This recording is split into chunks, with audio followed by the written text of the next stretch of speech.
안녕하세요. 얼굴뼈 닥터 구독자 여러분들, 구강아간면외과 전문의 송상현입니다. 자, 오늘은 우리가 임플란트를 심거나 혹은 발치를 하고 갑자기 턱뼈가 녹는 증상에 대해서 좀 설명을 하고자 해요. 최근에 이제 환자분들께서도 병원에 가시면 골다공증 약을 드시냐 이런 거에 대해서 굉장히 얘기를 많이 들으시고 물어보셨을 텐데요. 이제 그거에 대해서 설명을 좀 드리고자 합니다. 자, 우리의 턱뼈는 이렇게 뼈를 만드는 오스테오블라스트라는 세포, 그리고 뼈를 녹이는 오스테오클라스트라는 세포가 계속 서로 상호작용을 하면서 뼈를 만들고 녹이고 하면서 매일매일 리모델링을 하고 있는 거예요. 근데 골다공증 약을 먹게 되면은 이 뼈를 녹이는 세포를 억제를 하게 됩니다. 그래서 뼈를 녹이지 않고 뼈를 만드는 기능이 이제 남아 있으니까 골다공증은 예방을 하게 되지만 우리가 임플란트를 하거나 이제 발치를 했을 때는 뼈가 생기는 기능만 있기 때문에 리모델링이 되지 않고 뼈가 적절히 생기지 않는 현상이 일어나게 됩니다. 그래서 이 정도만 해서 염증 정도만 생기면 참 괜찮을 텐데요. 심한 경우에는 턱뼈가 다 녹아서 턱뼈를 드러내는 경우까지도 대학병원에서는 보고가 되고 있습니다.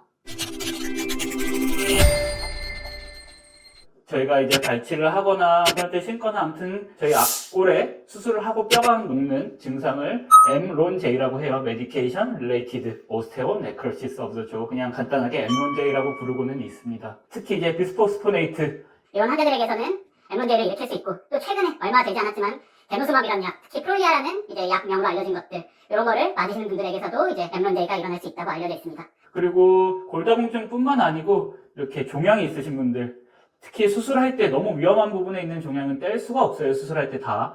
그래서 어느 정도 안전한 부위만 제거하고 남기고 나오게 되기 때문에 항암을 하면서 그쪽 옆이 뼈에 전이되지 말라고 이 골다공증 약제들을 보조적으로 복용을 하게 됩니다. 그리고 그 용량이 일반 골다공증 환자보다도 훨씬 강하게 복용을 하게 되기 때문에 더 강하게 나타날 수 있다고 알려져 있어요. 그래서 특히 유방암, 폐암, 그리고 전립선암 같이 좀 뼈에 가까이 있고 위험해서 다 제거할 수 없는 고형 암종의 경우는 다 제거를 못하거나 크게 제거를 못하고 나와서 이 골다공증 제제들을 맞거나 먹게 돼서 이런 분들이 항암이 다 끝나고 임플란트나 치아 수술을 했을 때 갑자기 턱뼈가 녹게 되는 증상을 좀 보이게 됩니다. 그 말고도 이런 다양한 증상들이 골다공증 제제를 먹을 수 있게 되는데요. 이런 환자분들께서는 항상 임플란트를 심고 이렇게 수술을 하고 빨리 회복하시고 싶은 게 먼저겠지만 안전을 위해서 병원에서 같이 체크하자고 하는 체크리스트를 항상 체크를 해 주셔야 됩니다.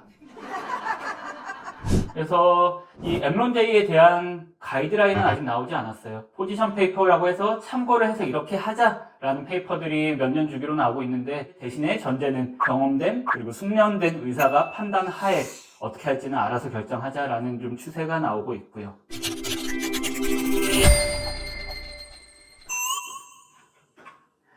이거는 연대에서 발표한 논문 사진 중에 하나인데요.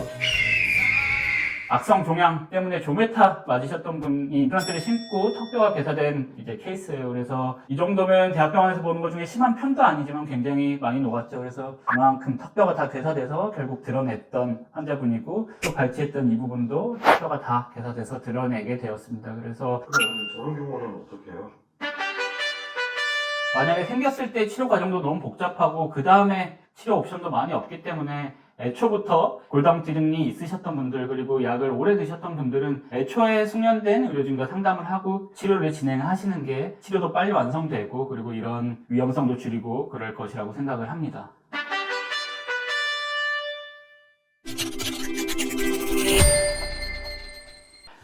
그래서 이제 골다공증 약을 투약하시는 환자분들에 대해서 치과 치료, 발치나 그리고 임플란트를 하는 거에 대한 제한 사항은 조금 적어진 것으로 권고가 되고 있습니다.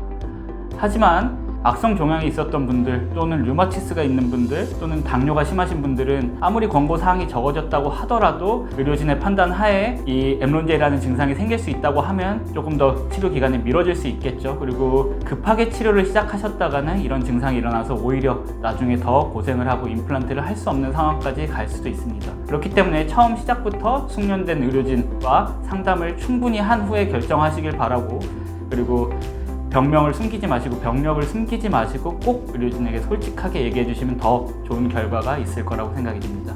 네, 감사합니다.